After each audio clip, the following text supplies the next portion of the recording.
Et on va prendre à présent la direction de la Cisjordanie. Le haut-commissaire des Nations Unies aux droits de l'homme demande à Israël de prendre des mesures immédiates pour y protéger les Palestiniens. Ils sont la cible d'une violence accrue. Au moins 176 morts depuis le 7 octobre, victimes d'incursions israéliennes, mais aussi de violences de la part des colons. On va rejoindre à Jénine notre envoyée spéciale Claire Duhamel. Bonjour Claire, 14 morts hier à Jénine. C'est le raid israélien le plus meurtrier depuis au moins 2005. Bonjour.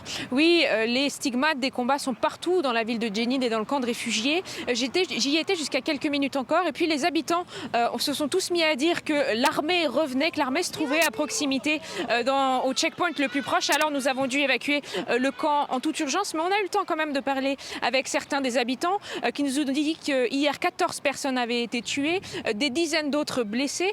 Les combats ont duré toute la journée, ce qui est relativement rare. Habituellement, l'armée israélienne concentre ses raids tôt le matin. Et puis les habitants nous ont notamment montré ceci.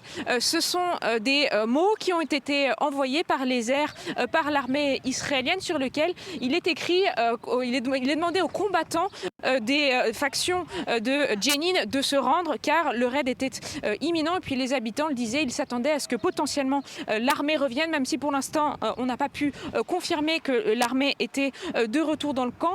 En tout cas, l'armée israélienne hier soir a confirmé qu'elle avait opéré dans le camp de réfugiés de Jénine. Elle dit avoir notamment saisi des caches d'armes qui se retrouvaient à l'intérieur du camp. On sait que depuis le début de la guerre, au moins 1500 Palestiniens ont été arrêtés en Cisjordanie occupée pour leur lien avec le Hamas ou le djihad islamique. Et les violences des colons se multiplient également en Cisjordanie, Claire.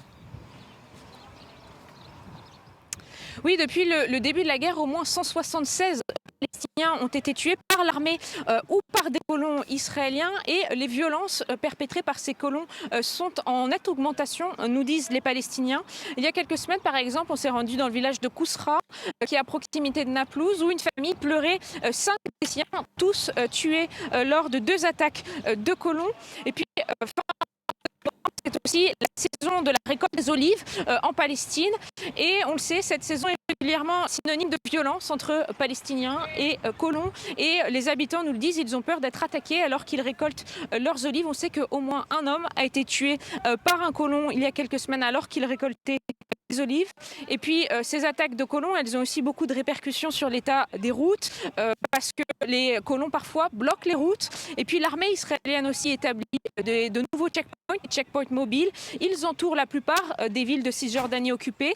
Les Palestiniens ici nous disent que non seulement ils vivent sous occupation, ils sont habitués, de 20 ans notamment, qu'il y a le mur qui entoure la Cisjordanie, mais en plus de ça, eh bien, maintenant ils ont du mal à se déplacer au sein même de leur territoire en Cisjordanie pour se rendre d'une ville à l'autre à cause de ces colons israéliens qui attaquent les voitures et de ces checkpoints mobiles de l'armée israélienne.